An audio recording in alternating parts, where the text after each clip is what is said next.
Sordum seni yıldızlara, ay ışığına. Dediler tam 1000 yıldır görmedik onu. Sordum kadim kitaplara, tozlu raflara.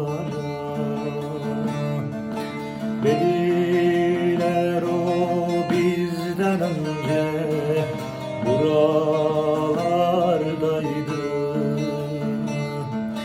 Mağrur bir uçurum oldu kalbim.